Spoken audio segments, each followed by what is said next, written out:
안녕하세요. 즐거운 라디오입니다. 자, 오늘의 즐거운 주제 첫 번째는 일본 반도체 키옥시아 결국 또 상장 실패, 아주 즐거운 소식이죠. 그리고 중국, 미국에게 선 넘으면 전쟁 선포라는 좀 심각한 주제로 여러분들과 이야기를 나누어 보려고 합니다.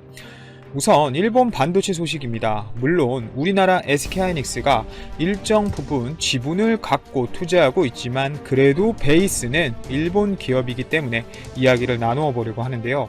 올해 일본에서 최대 규모의 기업 공개, 즉 IPO가 될 것으로 기대를 모았던 반도체 기업 키옥시아 홀딩스의 상장이 또 연기되었습니다. 키옥시아 홀딩스는 28일 이사회를 열어 내달 6일로 예상했던 도쿄 증권거래소 상장을 당분간 연기하기로 결정했는데요. 결국 이에 따라 지난해부터 연거푸 미뤄졌던 이 키옥시아 홀딩스의 상장이 또다시 표류하게 된 것이죠. 하이닉스의 투자가 있긴 하지만 어찌되었건 전신은 아까 말씀드렸듯이 일본 기업이기에 꼴이 좀 좋습니다.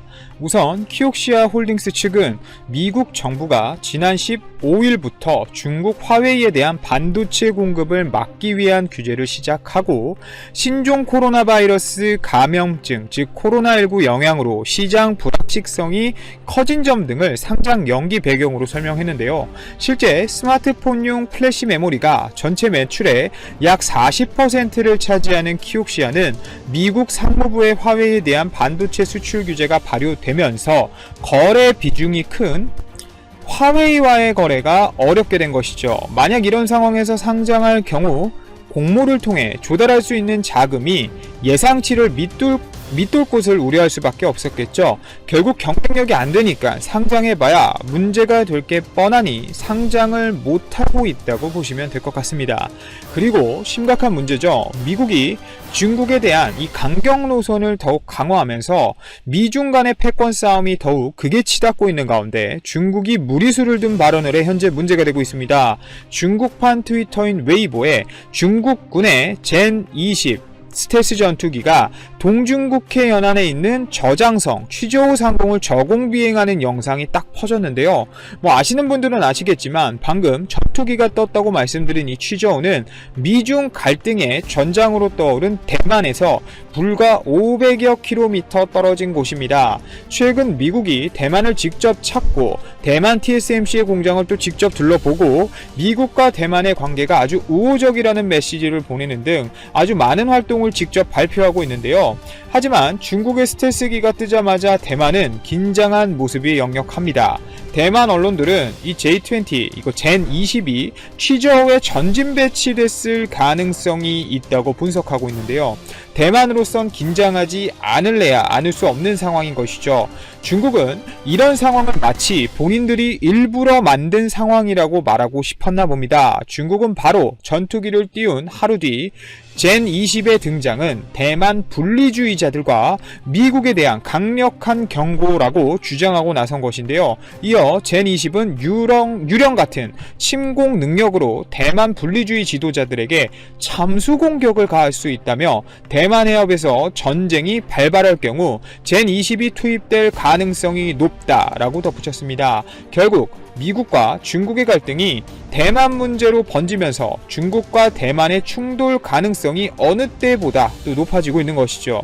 그리고 만약 실제로 미중 간 군사적 충돌이 벌어진다면 그 시발점은 바로 대만 문제가 될 것이라는 전망이 나올 정도로 현재 남북의 관계만큼 대만을 둘러싼 이 두 국가의 신경전은 매우 치열합니다. 중국에게 있어서 대만은 하나의 중국 원칙에 따라 반드시 지켜야 할 핵심 이익인데요. 핵심 이익은 뭡니까? 땅 따먹게 하려 그러는 거지. 이 원칙은 미중 관계의 기초이기도 하죠. 미국은 실제로 1979년 중국과 수교를 딱 하면서 하나의 중국을 인정해주고 대만과 실제 단교한 역사가 있습니다. 하지만 미국은 국내법으로 대만 관계법을 제정해서 대만 문제에 관여할 수 있는 길을 조금은 열어두기도 했었죠. 결국 중국을 넘어서 미국이 대만과 통상, 문화 등 분야에서 비공식 관계를 유지하고 대만의 안전을 보장하는 것이 그 핵심인데요. 그런데 도널드 트럼프 대통령 취임 이후 미국은 대만의 정부 고위 인사를 보내고 최신 무기 판매를 최근 승인하는 등 대만을 국가처럼 대우하면서 중국을 자극하고 있는 것이죠. 이 트럼프가 확실히 장사꾼은 장사꾼입니다. 약을 잘 팔아요. 대만을 미국 편으로 점점 끌어들이면서 중국을 아주 강력하게 자극하는 것이죠. 정말 이러다 중국이 진짜 폭발해서 무슨 일 하나 벌이면 그냥 국제사회로부터 중국을 왕따시키려는 미국의 전략일 것 같은데요. 우선 중국은 대만의 독립 시도에 무력 대응할 수 있도록 법률에 명시해 놨습니다. 또 문제는 중국이 대만을 대하는 태도가 점점 그 질이 나빠지고 있다는 건데요. 최근 중국 관영 매체들은 대만 문제를 언급하면서 전쟁이란 단어 자체를 심심찮게 쓰고 있는데, 중국 정부 입장을 대변하는 것으로 유명한 한 매체에서는 미국과 대만이 중국의 레드라인을 진지하게 받아들이지 않는다면 전쟁이 올 것이라고 경고할 정도로 아주 압박적이고 직접적인 단어를 선택해서 미국과 대만을 중국이 위협하고 있는 상황입니다. 제가 말로만 이렇게 말씀드려서 이 상황이 얼마나 심각하신지 모르겠지만, 중국이 홍콩과 관련된 문제를 해결하는 방식을 여러분들이 보셨고 저도 알고 있고 많은 영상을 통해서 정말 세계적으로 퍼졌죠. 그 영상을 보셨다면 분명 대만 또한 다르지 않을 것이고, 대만 같은 경우는 중국이 지키고 싶어하는 핵심 산업인 반도체 산업까지 가지고 있는 나라이기 때문에 아마 절대 미국에게 빼앗겨서는 안 될 영역이라고 생각하고 있을 겁니다. 하지만 미국 입장에서 대만 문제는 중국을 갖고 놀면서 활용할 수 있는 카드가 굉장히 많은 이슈임에는 또 분명합니다. 아까 살짝 제가 말씀드렸지만 양국 정부 간 비공식 교류, 최근 트럼프가 대놓고 보여준 무기 판매 등이 대표적인 수단인데요. 대만은 과거부터 꽤나 중국으로부터 벗어나고 싶어하고 있고, 앞서 말씀드린 미국과 대만의 이런 이해관계가 맞아떨어지면서 미국은 대중압박 수단으로 대만과 밀착하고 있는 것이라고 보시면 되겠습니다.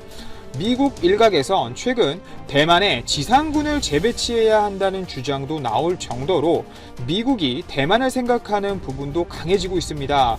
우리나라에서도 많은 이슈가 되고 있는 이 명칭의 표준을 결정하는 국제수로기구가 공식 책자에 그동안 동해 명칭으로 표기해오던 일본해 대신 고유의 식별 번호를 부여할 것으로 알려졌다. 정부는 IHO 책자에 일본해뿐 아니라 동해를 함께 병리해야 한다는 외교전을 벌여왔다. 공동병기라는 당초 목적을 달성하지 못했지만 해도 등 각종 지도에서 일본해를 단독으로 사용해야 한다는 일본의 논리를 반박할 계기를 마련했다는 평가가 나온다. IHO 책자를 근거로 일본이 국제사회에서 일본의 단독 표기의 정당성을 주장해왔기 때문이다. 외교부 등에 따르면 IHO는 각종 해도 제작에 지침이 되는 국제표준 해도지민 해양과 바다의 경계 개정판의 동해를 식별 번호로 표기하는 방안을 최근 한일 양국에 제안했다. IHO 사무총장은 11월 화상으로 개최될 제2차 총회에 이 내용이 담긴 협의 결과를 브리핑할 예정이다. 정부는 IHO 회원국들이 높은 지지를 보여 해당 안건이 채택될 것으로 전망하고 있다. IHO는 일제강점기인 1929년 일본해가 단독으로 병기된 S-23을 발간했다. 이런 병기 방식은 북한과 세판에서 별도의 수정 없이 이어졌다. 뒤늦게 이에 대한 문제를 인식한 정부는 1997년부터 국제사회에서 S-23의 동해가 공동으로 병기돼야 한다는 외교전을 시작했다. 2002년에는 동해 표기를 위한 IHO 회원국들 간 의견이 해결되지 않아 그해 나온 내판에 동해 부분이 획지로 남았다. 한일 간 갈등이 좀처럼 봉합되지 않자 지난해 남북과 미국, 일본, 영국 5개국이 두 차례 비공식 협의를 가졌고, 동해도 일본해도 아닌 식별번호를 기재하는 절충점을 찾은 것으로 알려졌다. IHO는 디지털 해도 시대의 시작을 식별번호를 도입하는 명분으로 내세웠지만 실제로는 동해 표기를 둘러싼 한일 간 오랜 분쟁을 마무리 짓기 위해 개정판에서 바다 이름을 도입되기로 한 것이다. 외교 당국은 일본해가 국제적으로 확립된 유일한 명칭이라는 일본의 주장을 뒷받침하는 가장 핵심적인 근거가 S-23이라고 판단하고 있다. 이에 따라 식별 번호가 사용된 S-23 개정판의 발간이 일본의 주장을 뒤집는 효과적인 수단이 될 것으로 전망하고 있다.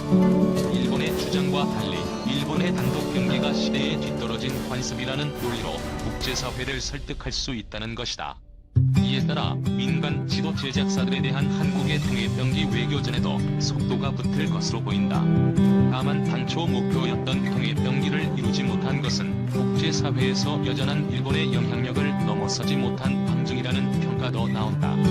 식별번호를 도입한 새로운 해도집이 나온다 해도 일본해가 표기된 기존 S-23이 바로 폐기되는 것은 아니라는 일본의 입장도 반영됐다는 것이다. 한 소식공은 IHOD 입장에서는 일본의 입김도 무시할 수 없다.